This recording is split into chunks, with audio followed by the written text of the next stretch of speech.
Exing a Paragrab by Edgar Allan Poe. As it is well known that the wise men came from the East, and as Mr. Touch-and-Go Bullethead came from the East, it follows that Mr. Bullethead was a wise man, and if collateral proof of the matter be needed, here we have it. Mr. B was an editor. Irascibility was his sole foible, for in fact the obstinacy of which men accused him was anything but his foible, since he justly considered it his forte. It was his strong point, his virtue, and it would have required all the logic of a Brownson to convince him that it was anything else. I have shown that Touch-and-Go Bullethead was a wise man, and the only occasion on which he did not prove infallible was when, abandoning that legitimate home for all wise men, the East, he migrated to the city of Alexander-the-Great-o-nopolis, or some place of a similar title out west. I must do him the justice to say, however, that when he made up his mind finally to settle in that town, it was under the impression that no newspaper, and consequently no editor, existed in that particular section of the country. In establishing the Teapot, he expected to have the field all to himself.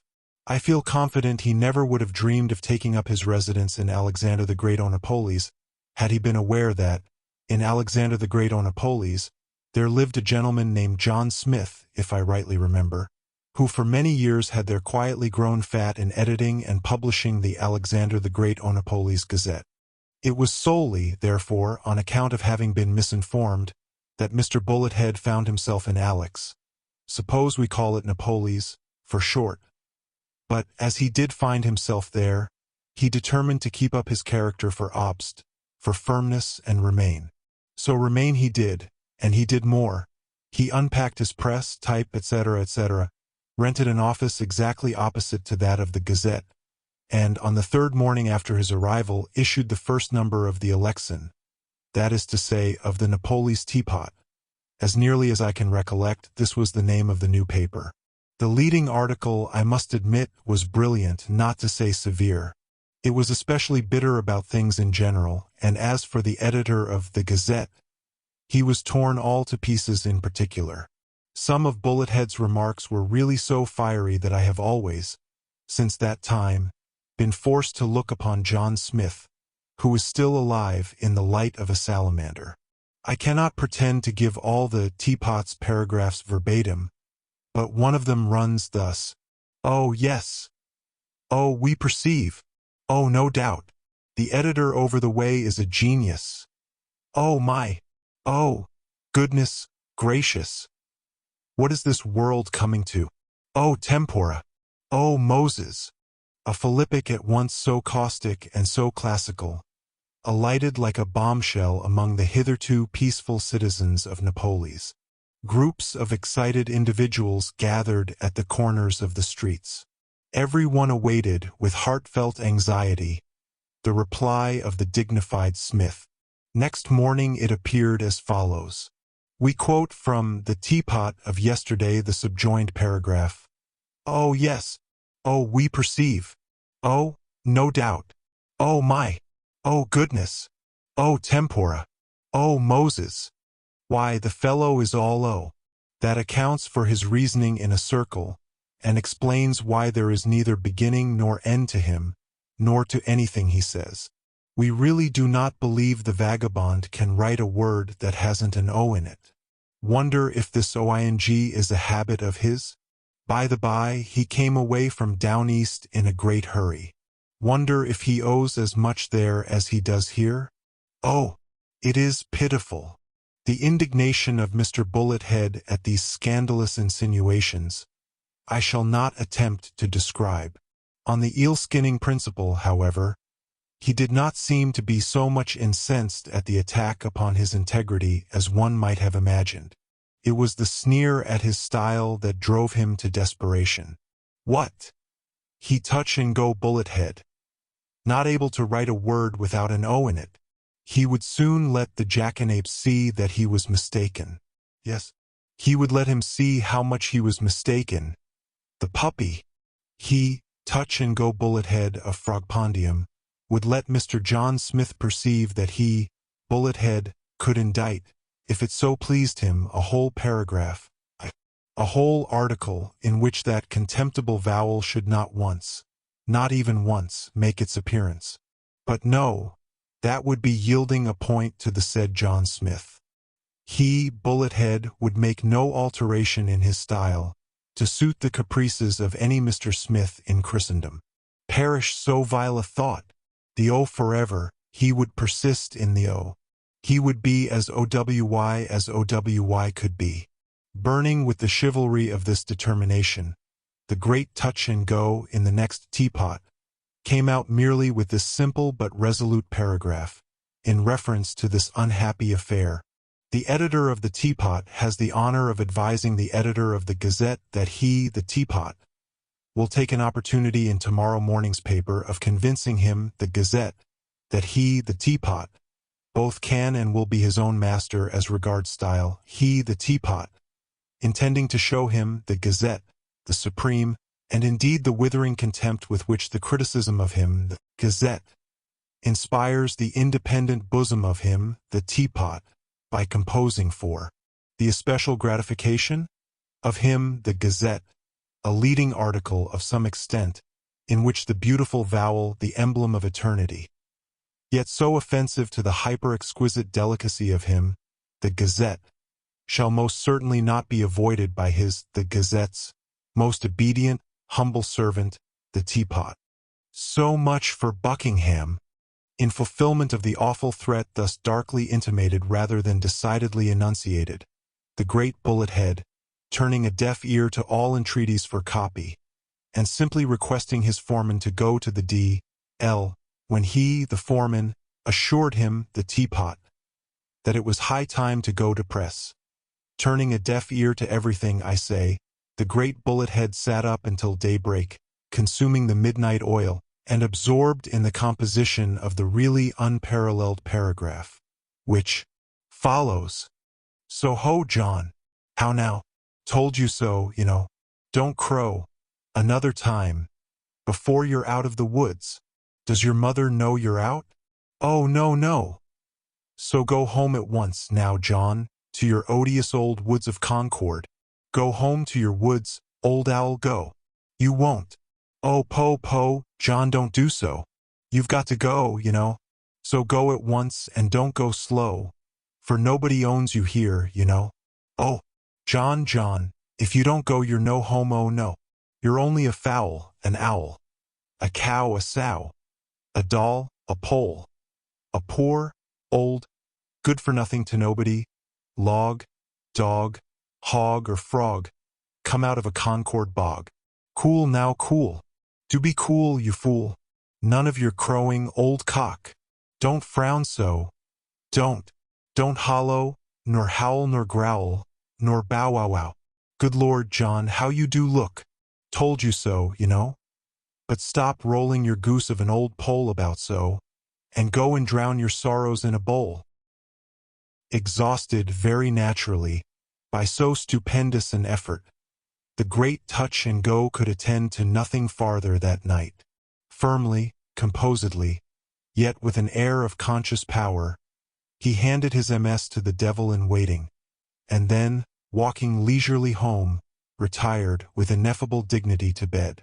Meantime the devil, to whom the copy was entrusted, ran upstairs to his case, in an unutterable hurry, and forthwith made a commencement at setting the MS up. In the first place, of course, as the opening word was so, he made a plunge into the capital S hole and came out in triumph with a capital S. Elated by this success, he immediately threw himself upon the little O box with a blindfold impetuosity. But who shall describe his horror when his fingers came up without the anticipated letter in their clutch? Who shall paint his astonishment and rage at perceiving, as he rubbed his knuckles, that he had been only thumping them to no purpose, against the bottom of an empty box. Not a single little O was in the little O hole, and, glancing fearfully at the capital O partition, he found that, to his extreme terror, in a precisely similar predicament. Awe-stricken, his first impulse was to rush to the foreman. "Sir," said he, gasping for breath, I can't never set up nothing without no O's. What do you mean by that? Growled the foreman, who was in a very ill humor at being kept so late. Why, sir, there ben't an O in the office, neither a big un nor a little un. What the DL has become of all that were in the case? I don't know, sir, said the boy, but one of them gzet devils has been prowling 'bout here all night, and I 'spect he's gone and cabbaged 'em everyone. Dod rot him. I haven't a doubt of it, replied the foreman, getting purple with rage. But I tell you what you do, Bob, that's a good boy. You go over the first chance you get and hook every one of their eyes and end them. Their izzards. Just so, replied Bob with a wink and a frown. I'll be into 'em. I'll let 'em know a thing or two. But in the meantime that Paragrab? News go in tonight, you know. Else there'll be the DL to pay and not a bit of pitch hot, interrupted the foreman with a deep sigh and an emphasis on the bit. Is it a long paragraph, Bob? Shouldn't call it a very long paragrab, said Bob. Ah, well then, do the best you can with it. We must get to press, said the foreman, who was over head and ears in work. Just stick in some other letter for O. Nobody's going to read the fellow's trash anyhow. Very well, replied Bob. Here goes it. And off he hurried to his case, muttering as he went. Considerable vel, them expressions, particular for a man as doesn't swore. So eyes to gouge out all their eyes? And dn all their gizzards. Vel. This here's the chap as is just able for to do it. The fact is that although Bob was but 12 years old and 4 feet high, he was equal to any amount of fight in a small way. The exigency here described is by no means of rare occurrence in printing offices, and I cannot tell how to account for it, but the fact is indisputable that when the exigency does occur, it almost always happens that X is adopted as a substitute for the letter deficient. The true reason, perhaps, is that X is rather the most superabundant letter in the cases, or at least was so in the old times, long enough to render the substitution in question an habitual thing with printers. As for Bob, he would have considered it heretical to employ any other character, in a case of this kind, than the X to which he had been accustomed. I shall have to X this paragrab, said he to himself, as he read it over in astonishment. But it's just about the awfulest OWI paragrab I ever did see. So X it he did, unflinchingly, and to press it went Xed. Next morning the population of Napolis were taken all aback by reading in the teapot the following extraordinary leader.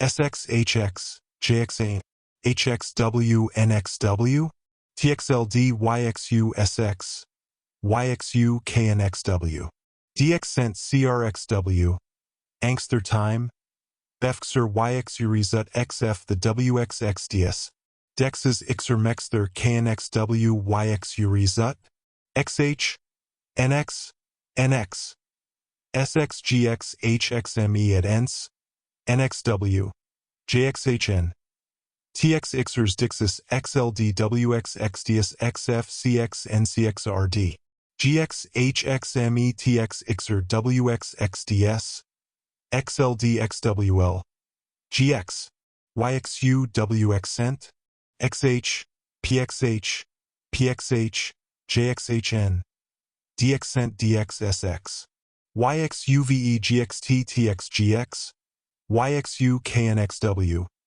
SXGX at ENS, and DXcent GX SLXW. FXR NXBXDY XWNS YXU here, YXU KNXW, XH, JXHN, JXHN, JXHN. If YXU DXcent GX YXURINX HXMX, NX, YXURI XNLY FXWL, and XWL. A CXW, a SXW, a DXLL, a PXLL, a PXXR XLD GXXD FX Arrangsthing TXNXBXDY, LXG, DXG, HXG, XRFRXG, XMEZUD XF a CXNCXRD BXG, CXXL, NXW, CXXL, DXB CXXL, YXU FXXL, Nextny XF Ixer Kirkswing, XLDCXCK, DXcent FRXWNSX, DXcent, DXcent HXLLX, NXR HXWL, NXR GRXWL, NXR BXWWXWWXW, GXXD LXRD, JXHN, HXW YXU DX LXXK, TXLD YXU SX, YXU KNXW. But STXP Rexling XRGXXF and XLD PXLL Abxit SX, and GX and DRX WNXR SXRRXWS in a BXWL. The uproar occasioned by this mystical and cabalistical article is not to be conceived. The first definite idea entertained by the populace was that some diabolical treason lay concealed in the hieroglyphics, and there was a general rush to Bullethead's residence, for the purpose of riding him on a rail, but that gentleman was nowhere to be found. He had vanished, no one could tell how, and not even the ghost of him has ever been seen since. Unable to discover its legitimate object, the popular fury at length subsided, leaving behind it, by way of sediment, quite a medley of opinion about this unhappy affair.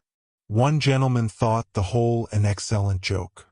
Another said that, indeed, Bullethead had shown much exuberance of fancy. A third admitted him eccentric, but no more. A fourth could only suppose it the Yankees' design to express in a general way his exasperation. Say, rather, to set an example to posterity, suggested a fifth. That Bullethead had been driven to an extremity was clear to all, and in fact, since that editor could not be found, there was some talk about lynching the other one. The more common conclusion, however, was that the affair was simply extraordinary and inexplicable. Even the town mathematician confessed that he could make nothing of so dark a problem. X, everybody knew, was an unknown quantity. But in this case, as he properly observed, there was an unknown quantity of X. The opinion of Bob, the devil, who kept dark about his having X'd the Paragrab, did not meet with so much attention as I think it deserved, although it was very openly and very fearlessly expressed. He said that, for his part, he had no doubt about the matter at all, that it was a clear case, that Mr. Bullethead never could be persuaded for to drink like other folks, but Vass continually ace-vigging o' that air blessed triple X ale, and as a natural consequence, it just puffed him up savage and made him X-cross in the extreme. Here ends the story, Xing a Paragrab, by Edgar Allan Poe. Dear listener, we close the pages on another tale, a journey through words, imagination, and emotion. Here at the Falls Audiobook, where stories flow like a river's current, carrying you to distant worlds and uncharted depths, we thank you for joining us. As always, we invite you to linger a little longer. Subscribe to our channel to discover more stories waiting to be heard, each a cascade of voices, ideas, and artistry. And remember, every great story begins with a single word. Perhaps the next one will begin with you. Until our voices meet again, may your days be filled with quiet moments, rich pages, and the soothing sound of a story well told. This is the Falls Audiobook, signing off.